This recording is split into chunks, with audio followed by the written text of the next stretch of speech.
Vinny Tortorich here. Hey man, if you're a fan of Izzy, you might be a fan of me too. I'm the guy that gets people to lose a lot of weight. I have something free for you guys. This is no clickbait. Just go to VinnyTortorich.com and there's a big banner. It's a free PDF, how to lose weight. It's an intro guide to NSNG at VinnyTortorich.com. Go check it out exclusively for anyone who listens to Izzy Presley. Thank you. Replay Guitar Exchange is your premier independent guitar store. Being independent is good.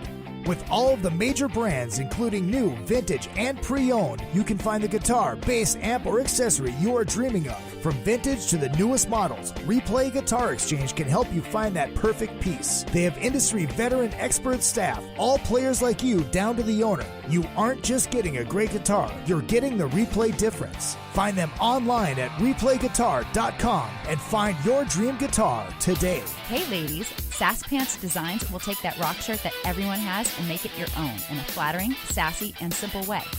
There are one-of-a-kind tank tops, lace-up tees, and tube-top dresses already in stock. Check out the online store at sasspantsdesigns.com and like Sass Pants Designs on Facebook for special offers and custom orders. That's sasspantsdesigns.com, sasspantsdesigns.com. Sass Pants will make you the envy of the party. Hi, this is Bobby Brown, and welcome to another fucking podcast. You kids with your loud music and your Dan Fogelberg, your Zima, hula hoops, and Pac-Man video games, don't you see? People today have attention spans that can only be measured in nanoseconds. See, son, old legends never die. They just lose weight. Like a legend and an out-of-work bum with a lot of life.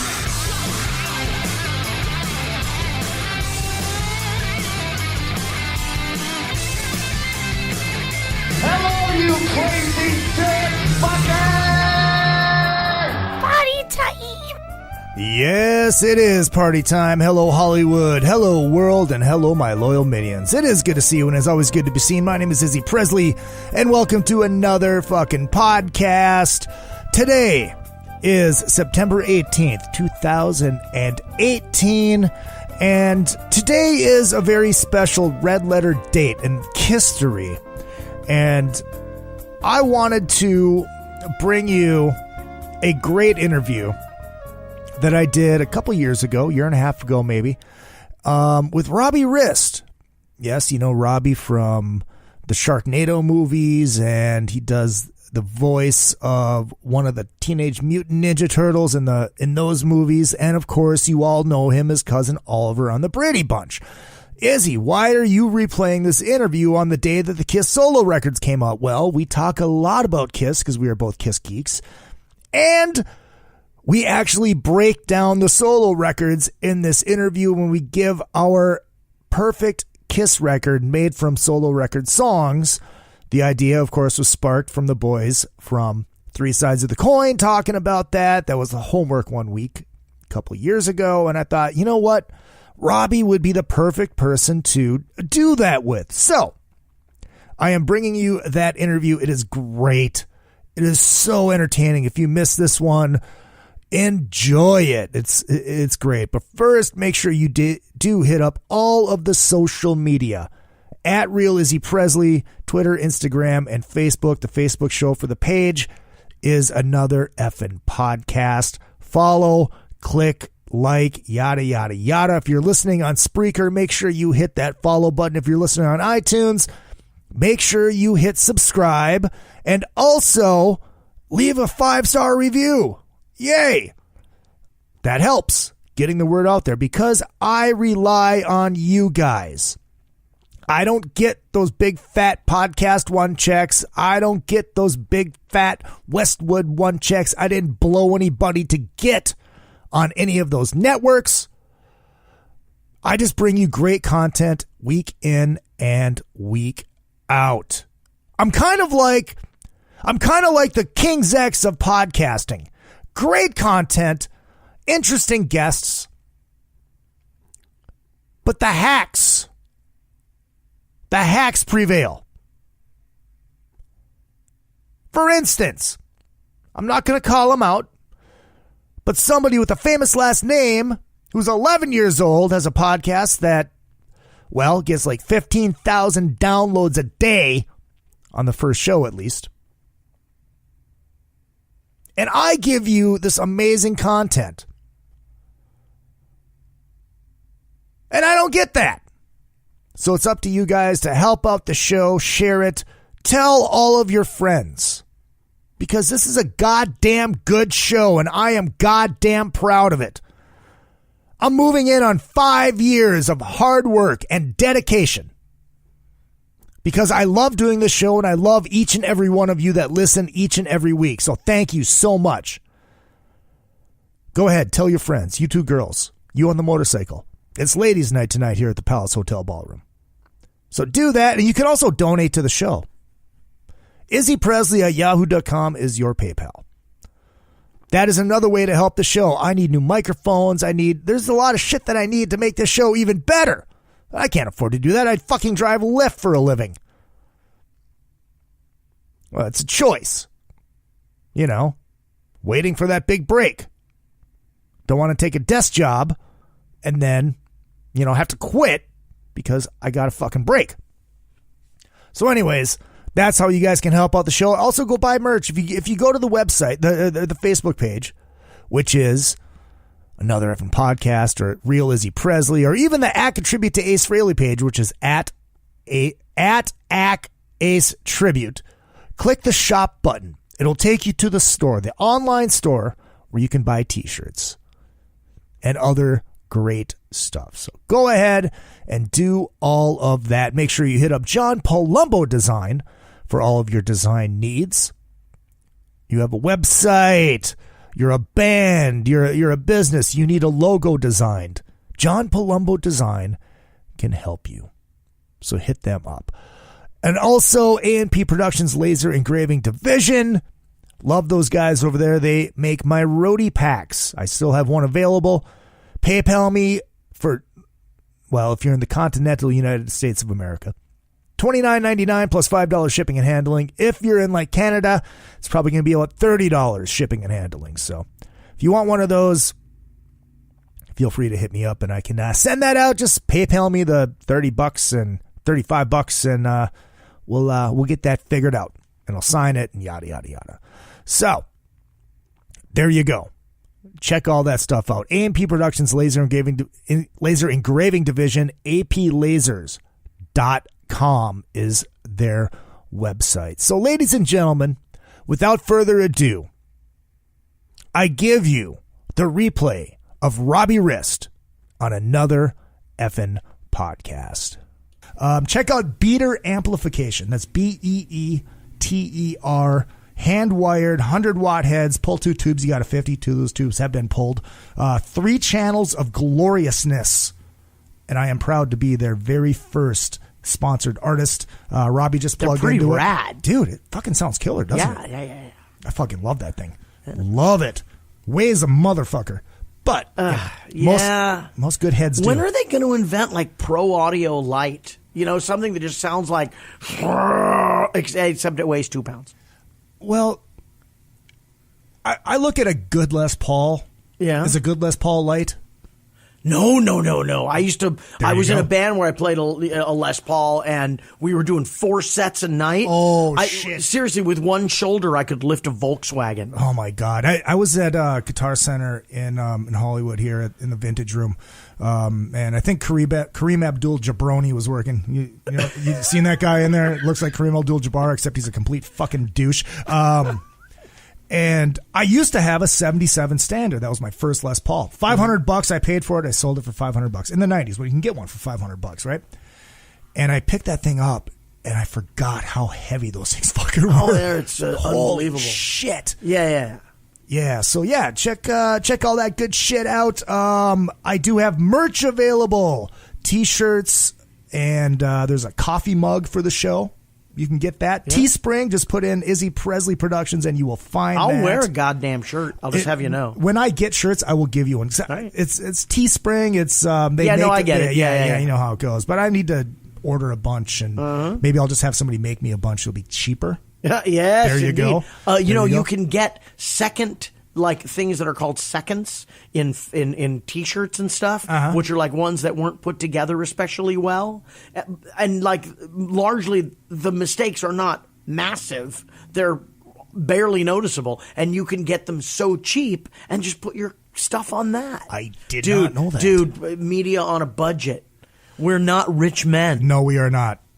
I definitely am not. Yeah, I definitely am not. But there's also got to be ways to get the word out there. Right. Well, I also don't have a van that says free candy on it either.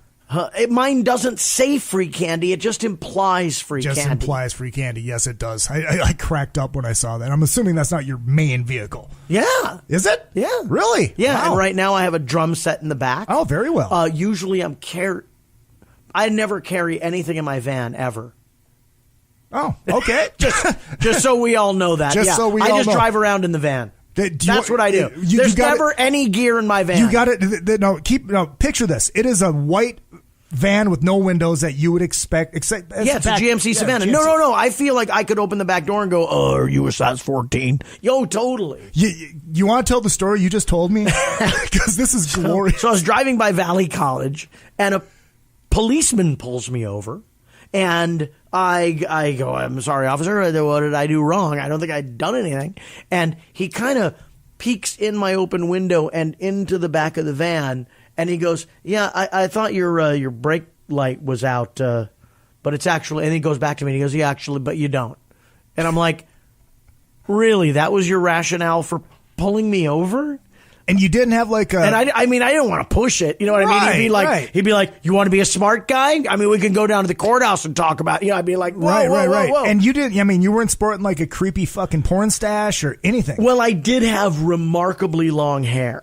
It was shoulder blade level. All right. And I had a goatee that maybe came down to maybe the middle of my chest. All right, very well. So I totally went through my Skinnerd phase too. You were talking about Enough's Enough earlier. Yeah. And so you brought up the one band, probably of all the bands from that genre that you probably play on your show, that I genuinely like. Oh, and this is one of the bands that you probably could have broken up? Actually, I wrote a couple of songs with Donnie V. Oh, really? Yeah. I see he's got a new project back now. in the day. Good. I hope he's taking care of himself. I hope so, too. Donnie is one of those among the art community who knows a way to enjoy himself a lot. Yes, he does. A lot. We do hope that he is not doing that. Himself cleaned up. I mean, Chip's no day at the beach, but at least he can keep it together. Chip, I love Chip's enough. He's one of my favorite people in the world. He's like, he's the Flavor Flav of sunglasses. Yeah. And you remember Pigpen? Sure. He's like Pigpen, except it's not dust coming off of him, it's pot smoke. Yeah. I know. And he's one of the nicest guys in the fucking business. But I don't know what it is about the water in Chicago, but there's a thing that comes from there. The differences are massive, but you can totally see the connective tissue between Cheap Trick and Enough's Enough. Oh, yeah. Yeah. So, it's fucking rock and roll. Yeah. And, but also there's, shoes and Pez Band. Right. And then there was a kind of thing that happened there for a while, too. I mean, that place is crazy because it creates, Los Angeles doesn't create its big artists. No. Its big artists move to Los Angeles and they create themselves. Yep.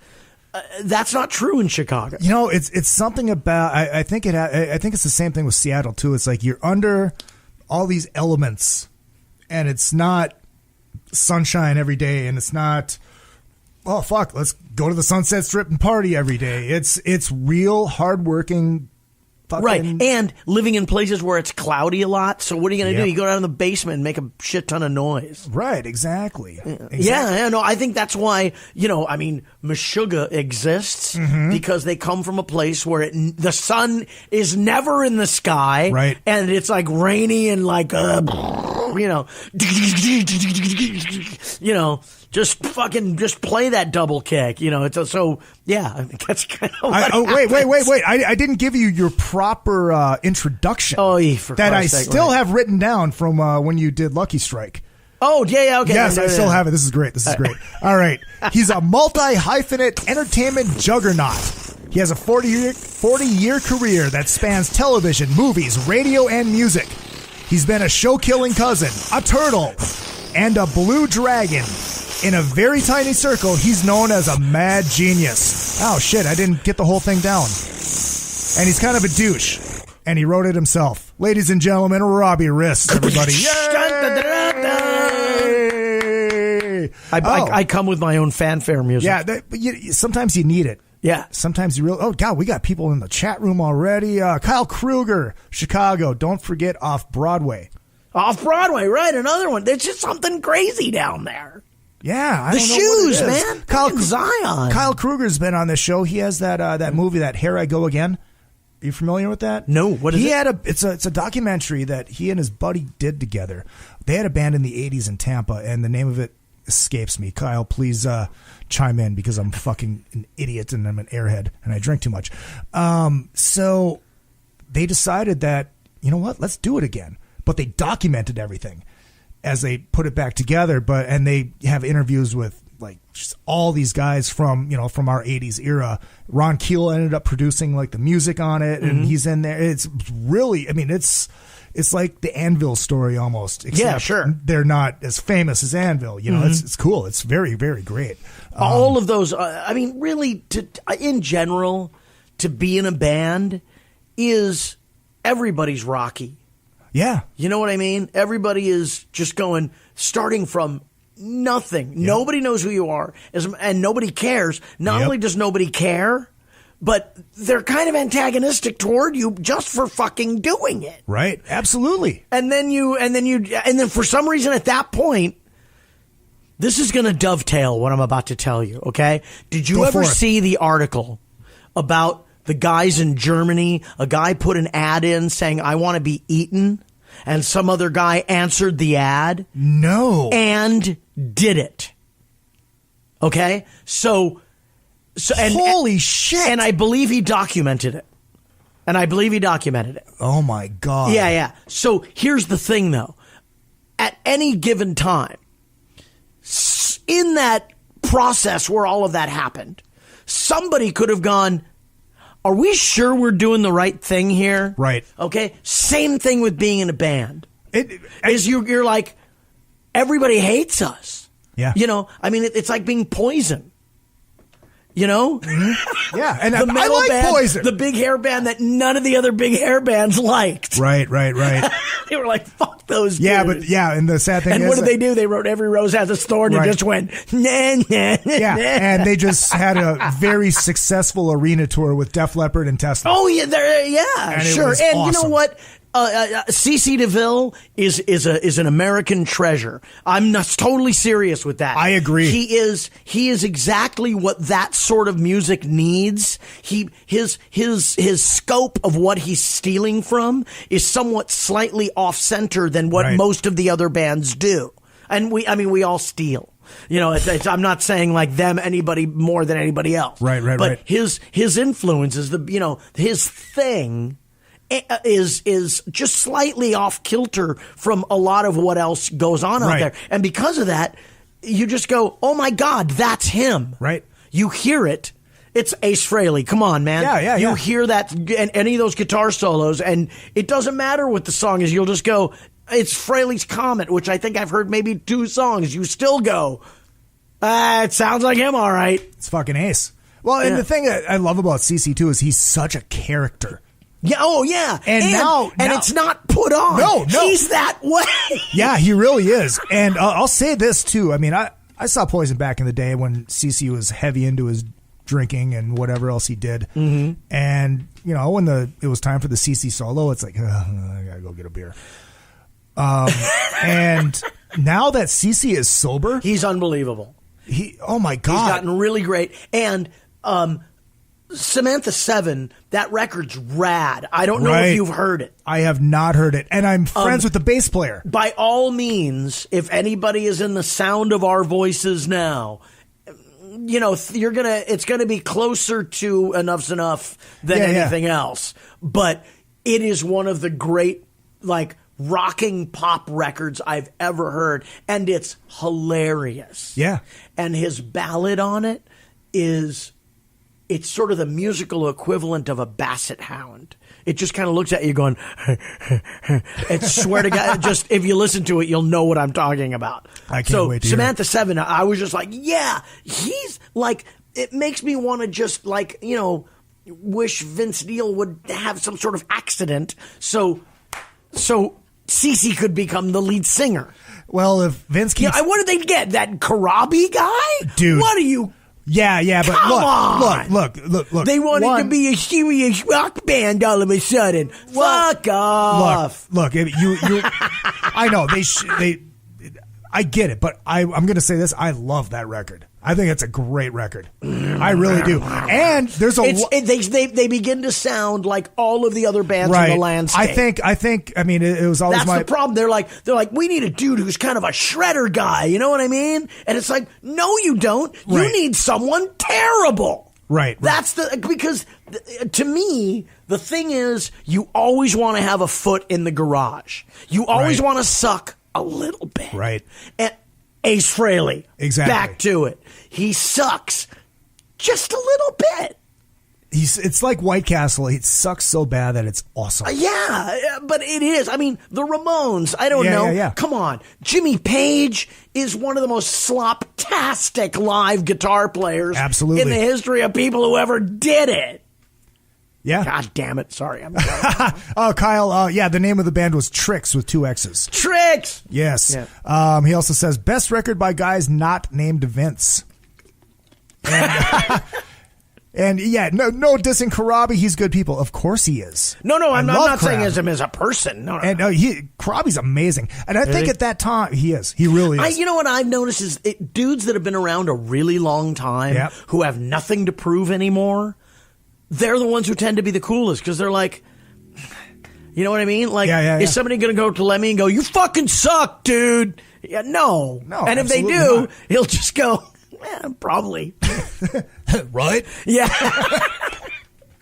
Let's do a shot of Jack. Yeah, totally. Exactly. What was I just going to say? I forgot what I was going to say. I had a train of thought, and now I forgot. No. Let's get into you a little bit. What? Ooh.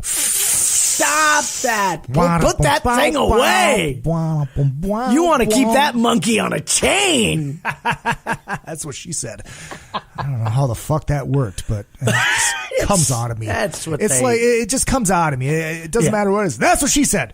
But I have to say that the most keeper female ever is one who both embraces and loves the Three Stooges and understands the power and the glory of That's What She Said.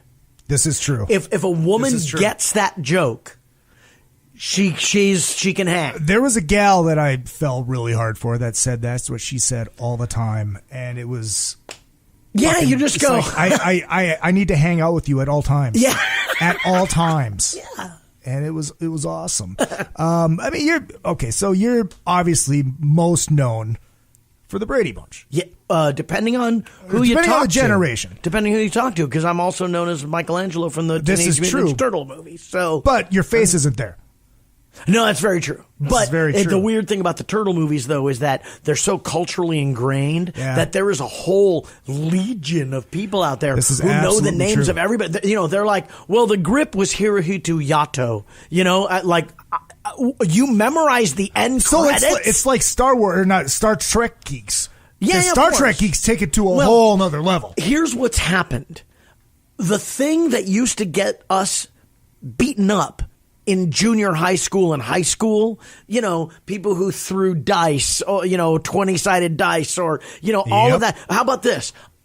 A deep love of anything that wasn't what the mainstream was embracing. Mm-hmm. And it starts with the Trekkers.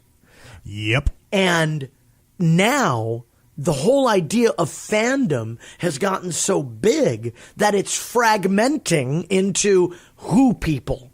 Doctor Who people, right. Battlestar Galactica people, Star Trek Star Trek Babylon 5 people. You know what I mean? Farscape. You know what I mean? It's going all over the place. Right. And Harry Potter people.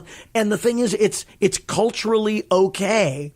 There are now, I was in Spain touring with a band, and I was talking to some dude while we were going off to dinner who was on the crew or whatever. He was in his 30s, and he went, and he was a genre guy. He liked to go to, they have conventions in Spain, right? Yeah. So he was like, I'm like, so what have been the biggest, changes? You've apparently been doing it for like 10 or 15 years. What are the changes here? And he goes, I had no idea that so many cute girls liked this stuff. Right. I know, it's insane. It's like you see all the pictures from Comic-Con and all the women just dressed wearing almost nothing but in some kind of character. There's a woman. Let me bless them. There's a woman named Jessica Nagiri. She takes photos of herself in costumes from the anime things and superheroes and things like that. And she sells the photos, and she's quite curvy, and she looks awesome in the pictures. But she has 5 million Twitter followers. It's just insane. This weird. But also, that's how big it is that now people who aren't the thing are making money by pretending to be the thing from that thing. I mean, you're saying this to a guy that has an Ace Frehley tribute band. Except my boobs probably aren't as nice as hers. That's and she doesn't have an Ace Frehley tribute band. And This is true. I'll go you this. Bobby doesn't even know who he is. You are probably correct in that. The thing that music used to be for younger people or anybody isn't that anymore. No, not at all. The whole landscape of that has changed where, I used to just like put on Queen 2 and just, sit on my bed and watch, and it would go by and I'd get up and flip the damn thing over and listen to it. And I would sometimes do that 3-4 times in a row. Right. And I don't know, I'm thinking about whatever bullshit at the time. Yeah. Why doesn't she like me? Whatever it is that we whine about when we're that age. Right. But it really satisfied it satisfied a certain need where I think that need has dried up. Yeah, well, I think the problem is I mean, everybody says, well, there's no MTV anymore, which I think has a huge thing to do with it. But the problem is, as I'm pointing at the TV, there's how many hundreds of channels now? We got these smartphones, so you're on your fucking phone at all times. We will never have superstars again. No, we won't. Because we won't. The rock star is dead. Rock star's gone. The big movie actor is over. Right. Even somebody like Ryan Reynolds or any of the new crop of guys, they're successful. Right. And they have a following and all of that stuff. But somehow they're not Robert Redford because there's so much of it. This is true. There's too much access to everything. It's too easy to make it now. I mean, we could make a film right here. I mean, I'm not even talking about a snuff film. I'm talking about a real film. As a guy who has made his own art for a big chunk of his life, I started making things when it wasn't very cost effective to make those things. Mm-hmm. So you had to make a real fucking choice that you were going to do this thing because it was not going to be cheap. Right. And now anybody can do it. And because I think maybe it's not a great thing that anybody can do a thing because not everybody is good at that. And by the way, I'm such a dick. I'm the biggest asshole on the planet. I get it. I'm actually saying on your show, you know what? Maybe if it's not working, you just stop putting shit online because people are getting in the way of that on their way to me. But Robbie, this is also the truth. Part of it, the cream does rise to the top. Really? Yeah. Do you know who Foxy Shazam is? No. I do. My point exactly. I do know who Foxy Shazam is. Almost no one else does. I know. We played him on the station I used to be on. They're one of my. They're fucking amazing. In the new world of rock, he's the best lead singer I've seen in 15 years easily. It seemed in the 90s, everybody sort of metaphorically turned their back on the audience. Uh-huh. or it was this sort of a little bit more hippy dippy in the Eddie Vedder thing. It wasn't where about they're- the show. It was. This is. I always talk about this. Is that era? Those guys came from Seattle back to where it's dreary, and it was. That's what they wrote about. I mean, the era before that, it was out here, and it was the party, and it was the cocaine, and it was the hookers, and it was fun. And then, and it was about entertaining and the show. Now you take that music. I mean, you can't be wearing fucking, leopard print spandex doing David Lee Roth It seemed jumps. to me that culturally speaking, somehow art hit a wall, and everybody threw up their hands and went, I don't know. I got nothing. Yeah. I got nothing. So I'm just going to dress way the fuck down. Yep. I'm not going to play any like really great riffs or anything. There was an awful lot of just straight eighth notes in the 90s. Yeah. And I was like, come on, you guys, how about a little energy? Entertain me for fuck's sake. And it seemed to me that a lot of them were like, if you're entertained by this, that'll be great. If not, fuck you. Yeah. Well, and I don't like being told fuck you. I saw the sugar cubes in Cleveland, Ohio, when they had their hit record out, whenever that was, 87, blah, blah, blah. And they were so fucking nasty to the audience. And I understand sarcasm, but it seemed like it was genuine, like, boy, you people are fucking stupid. And I'm like, look, even if you... I get $17 I paid to get in here. Right. Don't be dicks. Right, exactly. Well, and it's like that 90s music. That when I was on your show, The Spoon, I played... Did we play Flip? Did we end up playing Flip? I can't remember. No. Well, Flip was like the answer to all that. They were Cheap Trick meets the Sex Pistols with a Kiss stage show, and they were the anti-shoegazers. Yeah. But Bryn... But you see, again, so brilliance doesn't necessarily rise to the top. Right, because true. the 90s, there is a tremendous amount of really great everything. Absolutely. That came out of that decade. The last era of good pop music. But none of it was bought by the people in upended commas. The like there's it seemed to be there was after or somewhere in the mid 80s, what was good and what the public liked started going on different paths. Where for a long time, it was sort of like the public liked really good things, and every new good thing that came out, the public responded to. After a while, good things were replaced by things that they were familiar with, things that they were comfortable with. I think that goes straight back to MTV too. How so? I mean, if you think about it, musically, it's like they were pumping everything that, a lot of people could say, well, this is a bunch of shit, when the really good stuff was underground. Right, yeah. You know what I mean? Well, and isn't that, I remember seeing on 60 Minutes a thing on rave culture, on, and I remember watching it going, wow, rave music must have been over for about 3 or 4 years now, if they're just getting to 60 Minutes. Yeah, that's true. Yeah, it's true. Like and it's getting faster where trends just go, something shows up and it's gone. Right. Something shows up and it's gone. It's unbelievable. Laurie from Australia, he actually just said, so much change has happened and it's only going to change more and more too fucking fast, I reckon. And it's absolutely true. I mean, I wonder if anybody really falls in love with a record anymore, where like, look, I can put on Rock and Roll Over. Yeah. Any time of the day, starting on any track. Go on. And by the time it's done, I'm going to want to play it again.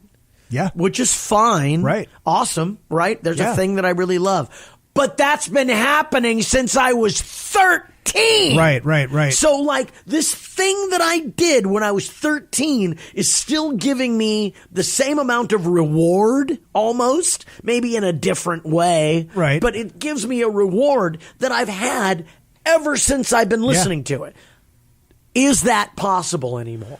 Not for people not in our generation. Yeah. Well, I think... Do you think young people are kind of going, oh my God, Arcade Fire, I'm going to be listening to this when I'm 50? No. Right. No, absolutely not. Because they don't have enough time. No, they don't. Boredom has been conquered. Wow. And I don't think. Wait for it. Wait, there it is. Boredom has been conquered. Yeah, it has. Now that you say, because it's been all but conquered. There's still people that go, "I'm bored." Are you kidding me? You can have internet porn right now, and you should. Bored. So so boredom has been conquered, and I think excitement is the enemy of art. Because if you have a very active social life and you're out partying with friends all the time, you're not going to sit at home and stare at your navel long enough to go, oh, guitar in the corner, pick that up. Maybe something will happen. Bling, bling. Fuck you, you left me. Fuck you, you left me. Manamana, dude. Yeah, I mean, you're not sitting home bored and go, I'm going to put on the new Bieber record. Yeah, right. You know? Yeah. I mean, maybe for a while you do. That's the thing, is that these records come and go so fast. How long does anything ever stay? And a lot of it's just background music now. It's like they put it on. I mean, I'll put on Barry Manilow's greatest hits as I'm cleaning my room because all hail the all-white Barry. Well, I agree with you completely. Good Lord. Yeah. It's an excellent point. It's like you have everything at your fingertips now. And I think that also, I mean, that goes straight back to radio, too. That's another reason that radio's dying is because everyone has a podcast. Yeah, you can listen to all the radio you want. You can listen to any song you want at your fingertips at any time. And that's except for me, that streaming thing. The thing is, I'm getting my stream from a computer making decisions for me. Right. Where I want to pick, I'm old school, man. I'm sorry, I'm old school, yo.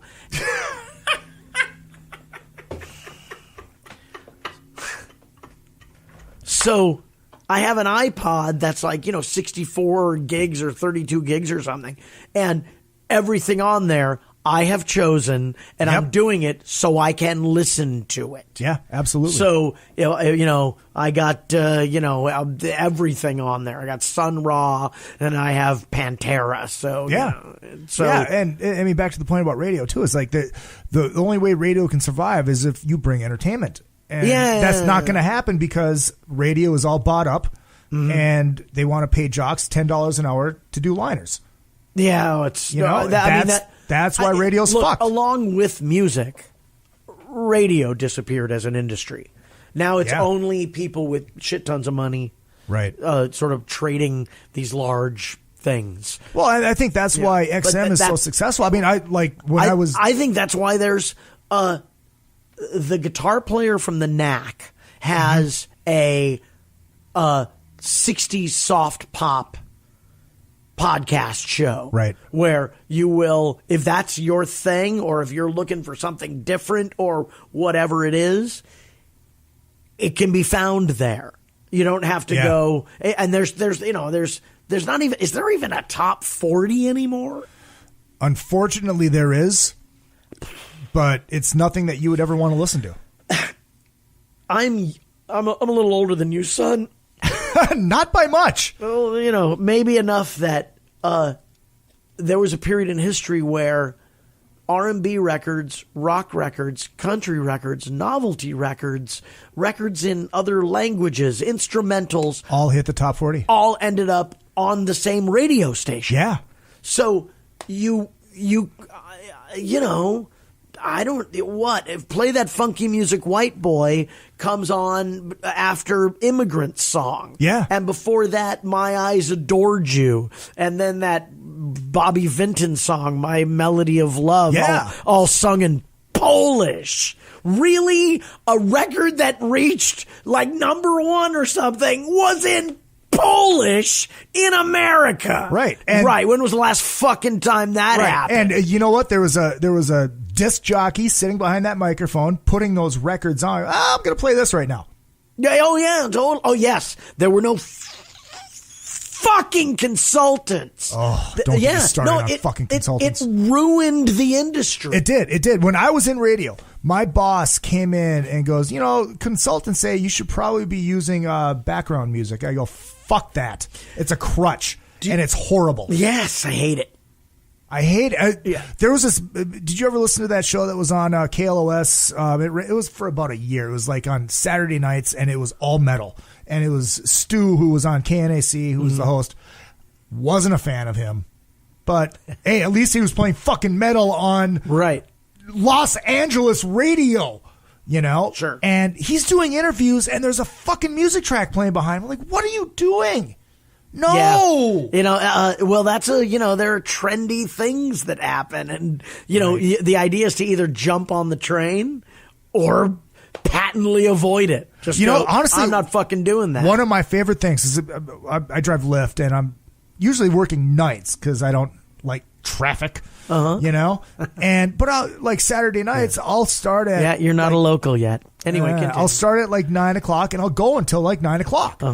So 12 hours. And 7 o'clock comes on, I will put on the 70s on 7 on XM for Casey Kasem's American Top 40 Countdown. Yeah, those are amazing. And it's, you hear the stories, which is awesome. Yeah. And just like you were saying, it's like all of a sudden here's Rush, and all of a sudden here's Olivia Newton-John. Yeah.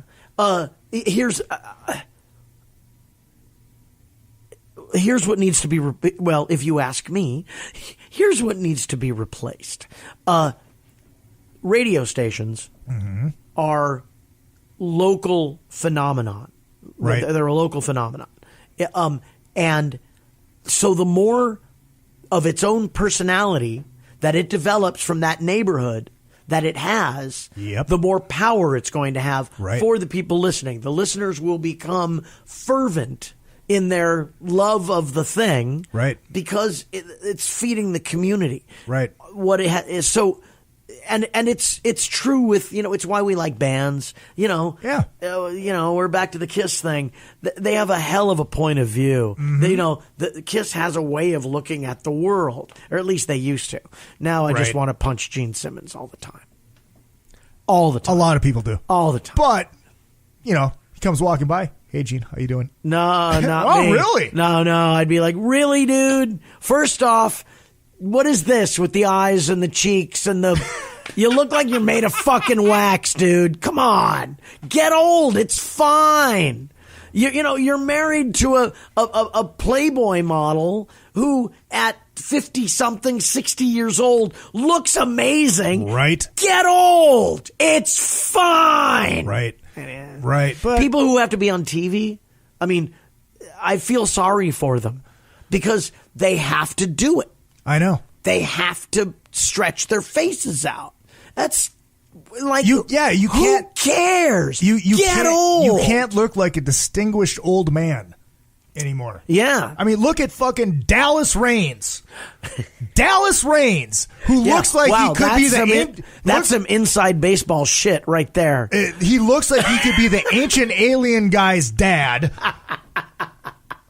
He's got the fucking self-tan. He's got the wacky 70s radio Dallas voice. Reigns has had that tan since the 70s. He's like George Hamilton. Yeah, he's amazing. I think his time in the tanning bed is actually down to 2 minutes because he's now just that way. Anybody not in Los Angeles, we actually have a weather guy whose name is Dallas Reigns. Love it. Oh, my good. God. I fall asleep to the news, and it's like, I flip between them, and it's like, all right, so this one's got a bunch of Asian girls. Okay, so that one added a bunch of Asian girls. Okay, they got a really hot one. They have a hotter blonde. They added a middle-aged black woman. Okay, so they've got a middle-aged black woman who they send to the zoo and put her in a penguin outfit. On this one, added a fat girl. Okay, we're just going to let them have the fat girl. Oh, God, no. Oh, right. You're some fucking prize. Oh, that's nice. I have mirrors. I've seen me. It's a bit I'm working on. It's bad. It's very, very, very bad. Yeah, but that's good. I laughed. Very well. Keep going. Some tweaks are in order. But right, yeah. absolutely. Sure. One thing I did want to ask you about the Brady Bunch thing. Is that the hardest gig in in TV, being that role that you played. I mean, not just Cousin Oliver, being that you got the young kids. They grow up, all of a sudden they have to bring in another young kid. Yeah, but at the time, the phenomenon wasn't as ingrained as it is now. Right. They didn't really the whole concept of jumping the shark and all this stuff didn't come around to the 80s until there was an internet.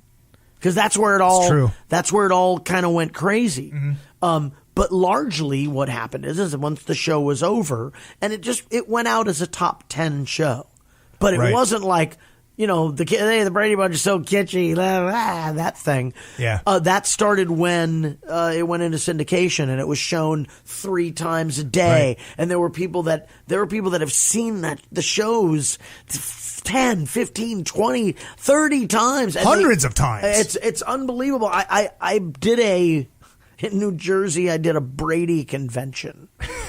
And because why not? Because there's the fandom thing. Yeah, the fandom thing. Yeah. So, but I mean, some of the stories, like the weird thing about the whatever you want to call this, the person who does that work and the person who likes that work relationship, is when somebody comes up to your table and wants you to sign something, it stops being about you.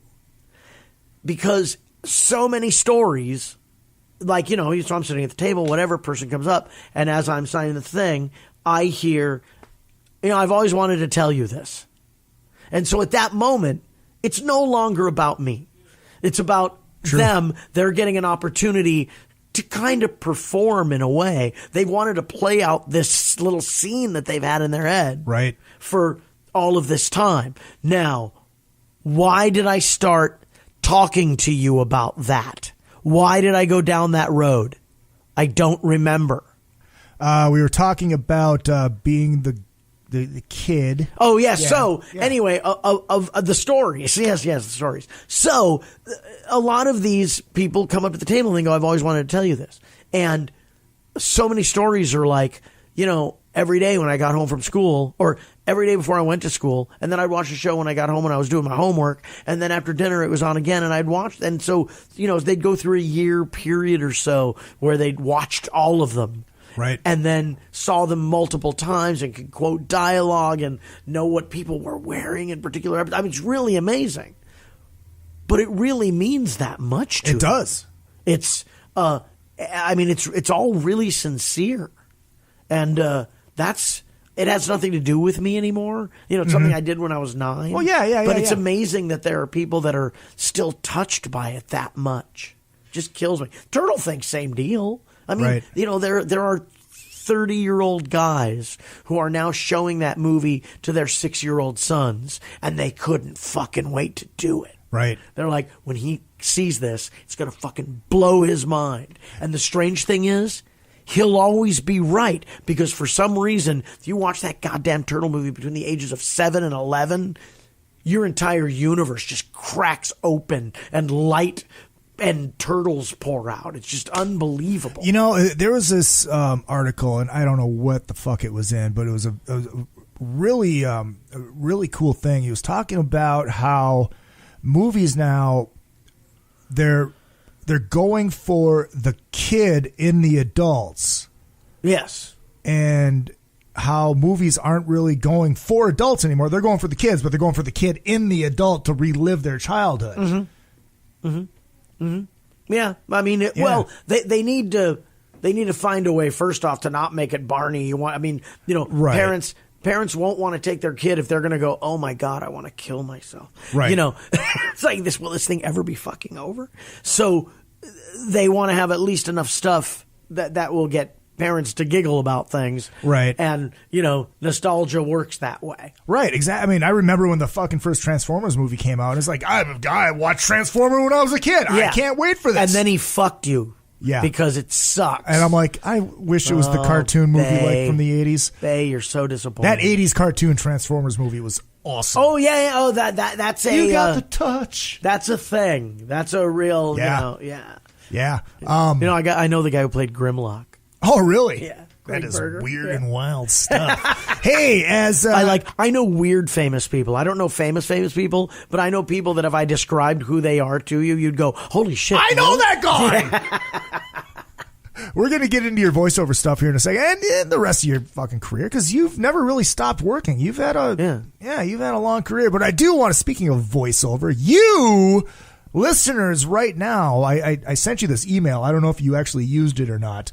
Oh, the Waze thing? The Waze thing. Uh-huh. Did you download? No, because I put it in my own. I'll do it, though. Because you can now have my voice directing you on Waze. Yes, that's amazing. For only $5, a measly $5, send it via PayPal. It's paypal.me/Izzy Presley, and I will send you that, and you can have me narrate. Yeah, do it. Wait a minute. So how do you do this? Do you just record yourself going, "Make a left, douchebag"?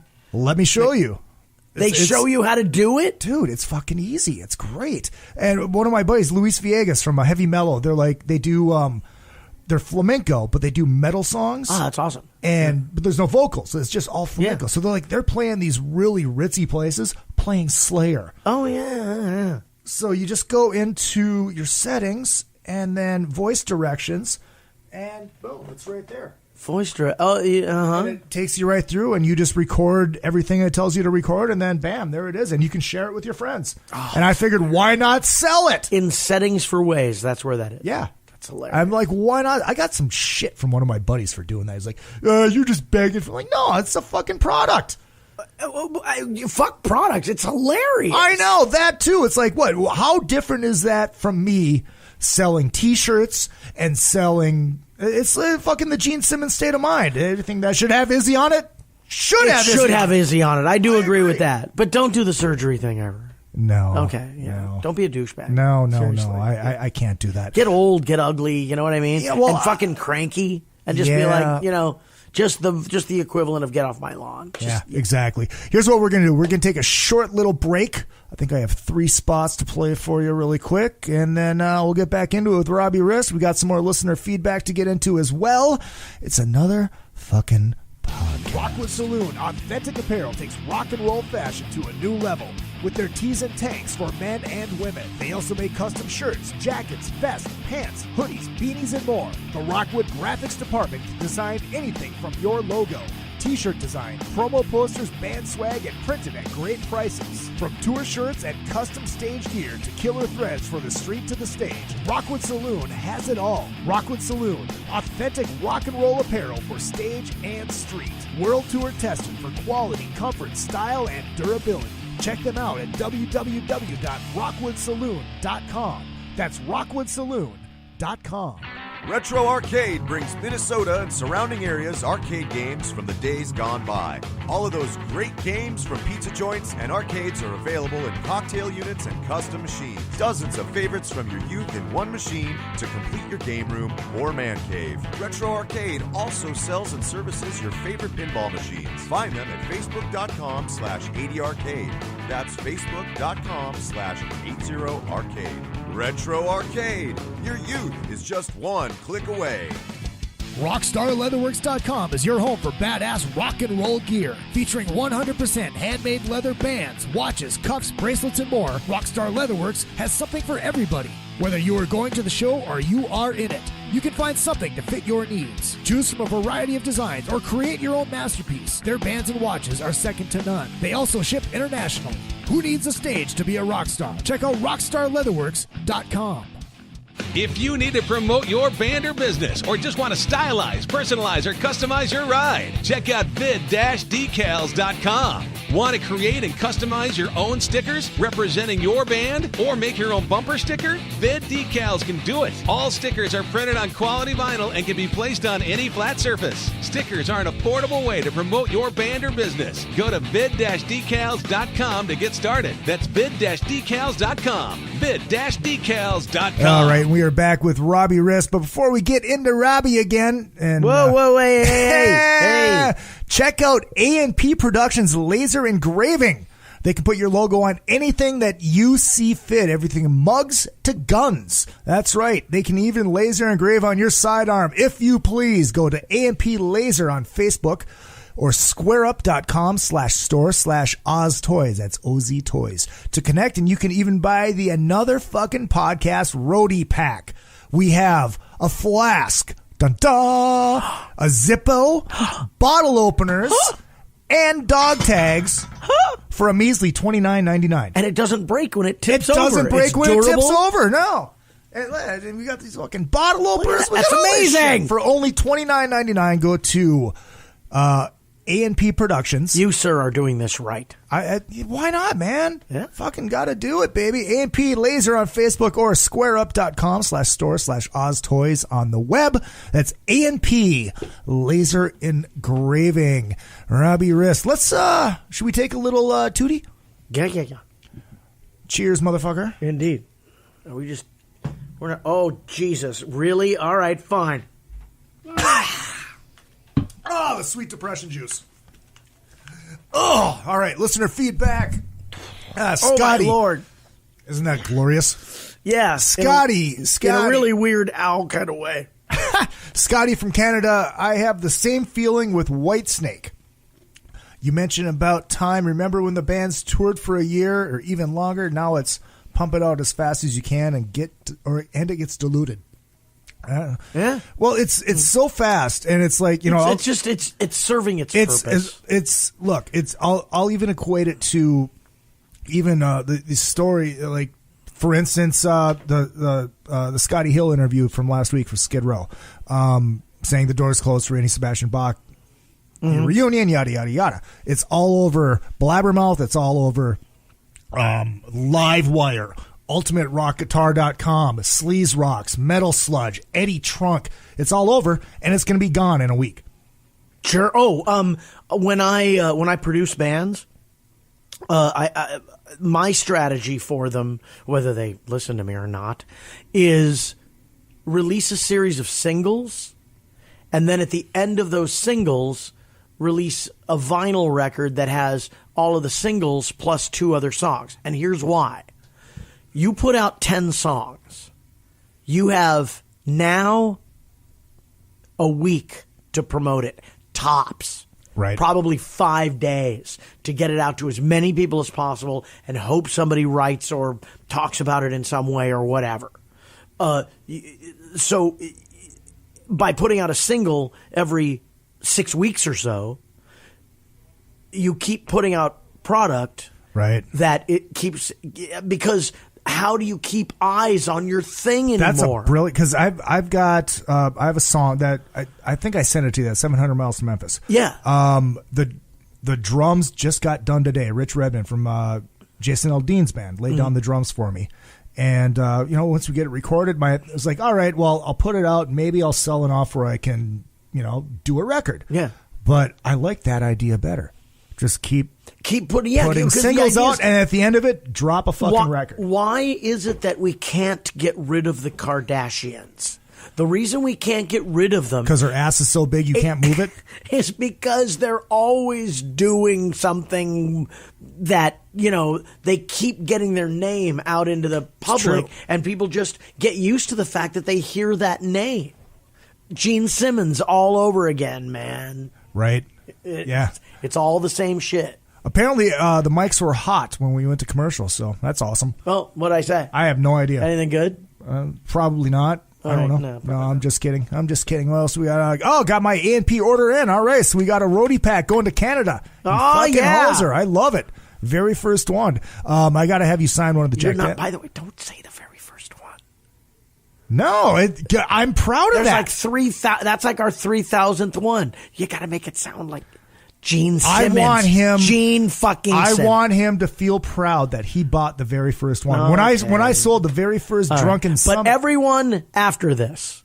It's like these things are flying off the shelves. This is there true. You go. I like that. I got to have you sign the Jack Daniels bottle as well. I have to sign the what? The Jack Daniels bottle. Not the one we're drinking out of. I've got a few down here. Oh, you're one of those guys, huh? I'm too lazy to throw them out. Yeah. After a while, the stuff starts making me see double, and I'm dancing naked, and and usually dudes like to drink this stuff, so it's me naked, bunch of dudes. Yeah. It's weird. It's awkward, and then the cameras come out, then the camera phones. There you go. Right, and then you're famous again. And then I'm like cousin and Oliver and his butt's hairy on one side, you know. No, because what I do is I have my in-studio guest sign it, and then I auction it off, and cool. it all goes to a charity. Yeah. That's right. This one's got Bruce Kulick, Lisa Lane Kulick. Who else is on there? I don't fucking remember. DJ Ashba. Yeah, he's on there. You'll be on there, man. Yeah, I'll be the only one where everybody goes, yeah, but he's not a musician. Doesn't matter. I know, but it just doesn't matter. Vinny Tortorich, who's going to be on the show on Sunday at the live show, he's a regular on the Adam Carolla show. No. He's the No Sugar No Grain guy. Yeah. So he's on there. It's a cool thing that I like. I can give back. Sure, you know, because awesome. I'm not making a fucking dime off this show. So, you know, the weird thing about the podcast universe, you know, there's an awful lot of people putting an awful lot of work into things that they're doing it because they love doing it. Yeah, and why do you think it's called Another Fucking Podcast? Because everybody has a fucking podcast. Sure. But again, if you have your own point of view, if you do a thing that you can't necessarily get anywhere else, you just now have a collection of shows where people can go back to it whenever they want and go, oh, why did it take me so long to find this guy? Right. It's just like records back in the day. Oh, yeah, absolutely. You know? I get so many people. It's like, I finally listened to your show. This was fucking great. I'm like, go back and listen to this one and this one. And it's like, you know, like, dude, you have to listen to Destroyer, you know? People have not. Oh, well, of course not. I was just There's using a lot that of as people that haven't heard Destroyer. Yeah, I know. And getting to be more people every day. I know. Let's talk. You're on your way. You gotta bounce in about 5-10 minutes here. Right. You're going to do your podcast. More which people. I was whatever. Let's the Destroyer. Right there you. Oh shit! Did you put your list together?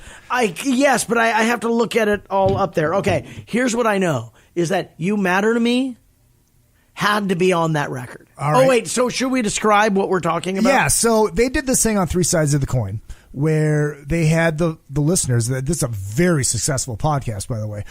They had their listeners put together the Kiss record that should have came out with songs from the solo records. And you could say, like, well, this person should have sang this song. I would have done this song like this and added this or taken away that. And, that's I still have mine from when I put mine together.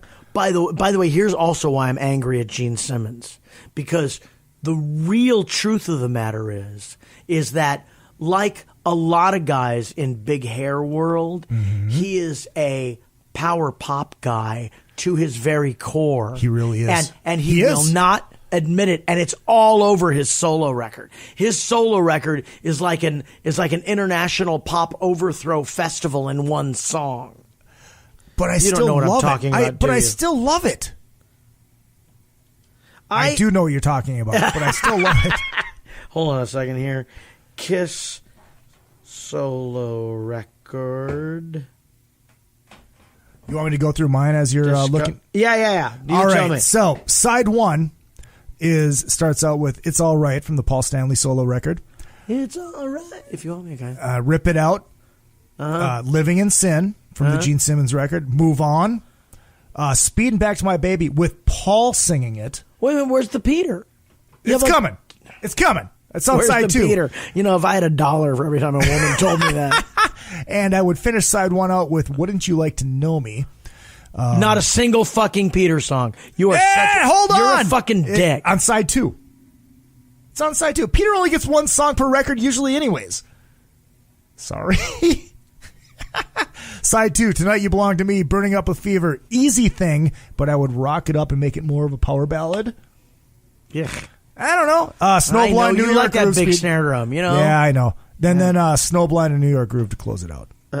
So it's just Ace heavy because I'm meathead rock. Bleh.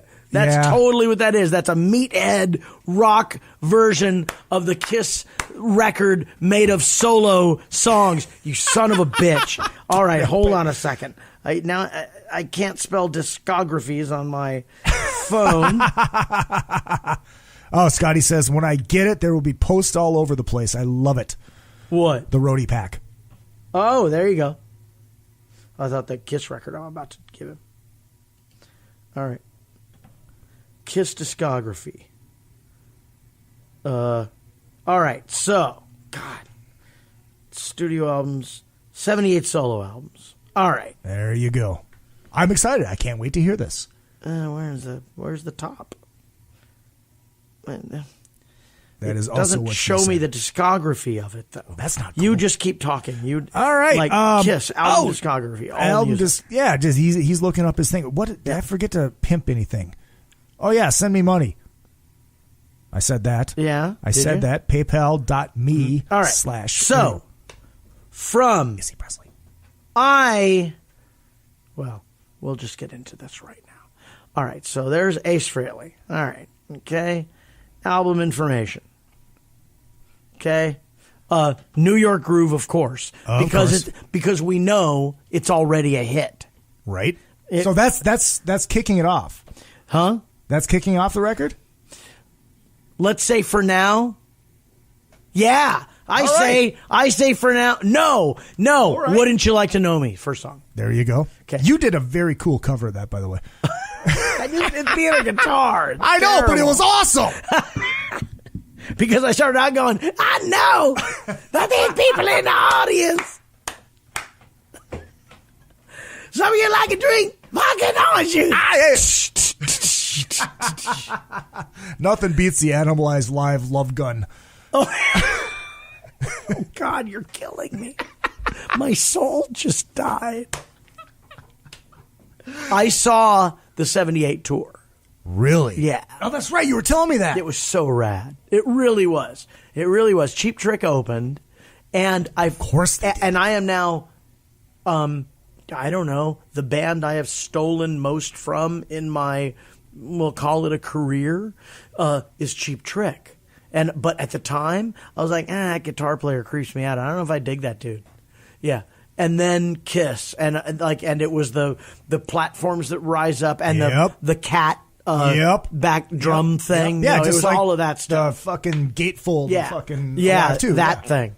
Yeah. And I was just like, this is unbelievably great. And a year or so earlier, Rock and Roll Over, which is still to this day to me a sort of glitter pop masterpiece. I agree. The funny thing is, when glam music jumped the pond, glam in England was, kind of not just, this isn't an insult, they're just effeminate, guys who are really feminine. Right. It hops the pond, and it's a bunch of hairy Jews and Italians, and it turns into something else. It turns into first the New York Dolls, which is like the furthest thing from the sweet. They're not even Slade. They're just whatever the fuck that is. And then Kiss, who again are a bunch of men. They're not boys. They're men, and they're playing this sort of pop glitter metal stuff, and it reaches its apex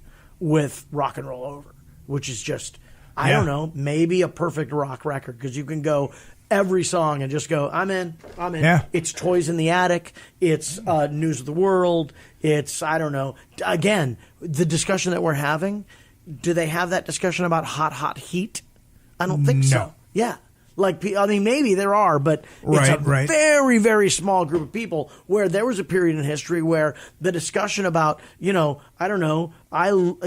Dark Side of the Moon versus brain salad surgery. And there were people talking about the merits of both of those records, I myself go brain salad surgery, but that's a whole other, we'll talk about that. Very well. Why don't you get back to your list? So we got that, right? Right. So we got the New York Groove. And are you writing these down? No. Can you just write them down? All right. All right. Yeah. All All right. Hold on. So. All right. So we got Groove. Wouldn't you like? Okay. Wouldn't You Like to Know Me? Yep. Then Kiss the Girl Goodbye. I'm with you on that. And because it's it's in the Beth. Yeah. It's in the Beth spot, right? Beth is the third song on Destroyer. No, it's not. It's on side 2. Bullshit. It's second to last song. No, okay. it's been right, a long time. It's right before Shout It Out Loud. Been a long time. Oh yeah, you're right. I lose. All right, it happens. I'm 53 years old. I don't even know where my fucking car keys are right now. Right. One shot of fucking Jack and I'm done. I won't be able to perform with my lady. The whole thing, it's a nightmare for me. Yeah, but at that age, you should probably have some Viagra on hand. Just in case. I'm eating that shit like fucking candy, just so I can walk around going, no, teacher, I don't want to answer the question on the board. All right, kiss the girl goodbye. Kiss the girl goodbye. And now we need a Gene song. I'm going to say Radioactive. All right. And this is hits after hits after hits. Let's see here. That's, I wish I had a better system for looking at this stuff. Okay, so we're back to, I have to memorize the goddamn, put the thing up, will you? Hold on. I'm not a young man anymore. I'm trying to getting open any younger. Jesus, man. I can't remember anything now. Who am I? Why am I here? So you got New York Groove. Wouldn't you like to know me? Kiss the world. I'm going to get off mic here, and I'm going to look over your shoulder. All right, hold on. All right. Oh, multi-hyphenate entertainment juggernaut. That's from the thing that I... Yes. All right. What is this? I did have Radioactive on mine. Well, there you go. Definitely Snowblind is next. All right. So we're at 5. We're at 5. Spin them over. Okay. Put the list back on. Okay. Huh? What? What? It's right there. No, put the list back on. Oh, no, this is just mine. Yeah, but it's not every song? This is every song on mine. Oh, no. This is just my... Okay, that burning up a fever bullshit's not going to happen. But I did say Snowblind, right? You did say Snowblind. Would you like me to pull the records up? I think I'd want you to pull the records up. All right. Sorry, everyone, that I'm... it's just that... That's okay. I was all prepared, and then getting here, and, Burbank from Woodland Hills, it's no picnic. No, well, when there's traffic, it's no picnic. Yeah. High voltage! All right, where's the kiss? But not helpful for our purposes. No, I went right past them. There we go. Kiss. All right, so... I wonder if I have... All right, so... okay. Okay, so the Ace Frehley record. Let me know when you're ready. I'm ready. Rip it out. Oh, rip it out. All right, cool. Wait, no. Oh, to start the second record. No, it's a Paul song. Let's see the Paul record really quick. It's All Right. Duh. And I know the kicker too. All right. And we're let's go Gene now. Okay. Where is he? Bastard. That's Ace. Oh no, it isn't Man of 1,000 Aces. All right. What is it? Oh no, When You Wish Upon a Star. Has to be. They always have a cover. Like on Live 2, there's cover song. Yeah. All right. Yeah. But the thing is, play it like a glitter song. Play it like a glam song. All right. Okay. There you go. And we can do that. Yes. The hell yes. Damn straight. Damn it. Do you need to look at the Peter again? I need to look at the Peter again. All right. Jesus. And it's disgusting. Thank you. Grew it myself. Oh, You Matter to Me, of course. Because You Matter to Me is a genuine... I thought you were being nice to me. No, that'll never happen. The You Matter to Me is a genuine, actual R&B song. Okay. It's pretty rad. All right. By the way, on the Spoon, we do What's Your Favorite Queen song? Really? Yeah. I did not know that. Yeah. You didn't do that with me. Hold Me, Touch Me is the next one. All right. Hold Me. Oh, yeah. Touch Me. Picture, did we talk about this? No. Picture me 14 years old in my first band, and I'm trying to sell them on the merits of learning this song. Really? Yeah. So this was what Kid Video was based off of? No. Oh, God, no, it's before that. I'm 13. Oh, wow. And it's, I'm like, guys, we got to play it Hold Me, Touch Me. What? Yeah, it's sad. We did talk about that on the Spoon, actually, yeah. Terrible. And let's see. Oh, and we got one more. Where are we? No, we're going to go. Hold on. No, we're going Ace. There we go. You didn't put Rip It Out on there yet. Yeah, I didn't? Oh, that was the one I wanted to do. Okay, yeah. All right. So what we should do is have this available as a Spotify upload thingy playlist thing from your show. There you go. The Izzy Presley Show presents blah, blah, blah, blah, Gene Simmons. God damn it. There you go. Robbie, this has been a fucking blast. I know you got to fly because you have to go do your show. But I want to do this man. again. Anytime. Well, I'll have you on. Because we haven't gotten to everything yet. And about how George Lynch is the only guitar player of that entire generation that did anything that was important. Everybody else was a pretender to the throne. I will have to, when I have you on again, it will be during a drunken summit when I have like 3 or 4 other people in studio and we're just sitting around boozing and talking shit. Oh, yeah, no. That's basically, this was a 2-man drunken summit. My friend, there is shit to be talked. And I can't wait. I would like one more shot before we go. Of course. Right. Really quick, before, as I'm going to pour your shot, do you have anything to pimp? You have any shows coming up? So I have a show. Sharknado, we didn't play the song. We'll close on the Sharknado song. Okay, but I mean, that'll be another thing to talk about. Oh, okay, I'll save it. So I have a podcast of my own.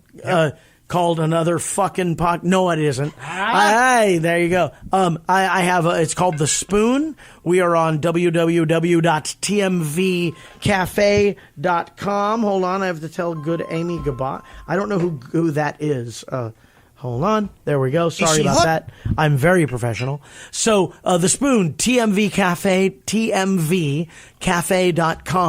I'm on Doc McStuffins right now. I'm on the Teenage Mutant Ninja Turtles cartoon right now as Mondo Gecko.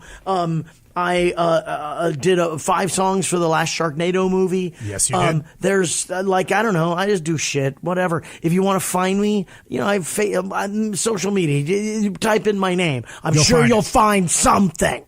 So just find me, and if you want to talk, I'm, usually I'm at the house engineering I'm a sound engineer. Right, so I'm doing some bullshit like that. So I have the chat room or whatever shit open, and I go, somebody wants to say hi. Good, I can procrastinate. I'm good at that as well. Yeah. And now we just have to figure out how to get me into the voiceover stuff. Good luck. No, because I make a living at it. Right, so you don't want to know. I will tell you offline. All right. By the way, and don't do that bullshit, that unprofessional bullshit of leaving the fucking mics live while we're listening to goddamn music. How long you been fucking doing this? 3.5 years. 3.5 years. And I'm the one where can you imagine if I started talking about some shit that like nobody would like? Like, that probably would have been Lemmy is all right. All right, let me hit my Kiss Black Diamond outro music. Where the fuck did it go? I have to get rid of this. So good. I have a friend who is one of the people making a hand sign at the back of Alive 2 or Alive. Really? In the middle. Yeah. Oh, dude, that's awesome. Yeah. All right. Here we go. That was it, man. Wow, what a fun interview. Lots of Kiss talk. Lots of other great stuff. Working on Mitch Weissman, who actually sang backups on the Gene Simmons 78 solo record. Working on some other stuff, too. We'll see what happens here on Another Effing Podcast. Thank you for checking in. Please support the sponsors. Please support the show. You guys know how to do that. At Real Izzy Presley, Instagram, Facebook, and Twitter. Facebook for the show is Another Effing Podcast. Click that like button. Click that follow button on Spreaker. Click that subscribe button on iTunes. Buy shit. And then send me money at Izzy Presley at yahoo.com as the PayPal. Subscribe and donate. Because, why not? We'll see who I can blow to get the biggest guest ever in next week. It's never going to happen, but it's worth a shot. It's Another Effing Podcast. See you next week. I do love you all. Don't forget, what I lack in talent, I make up for in cock.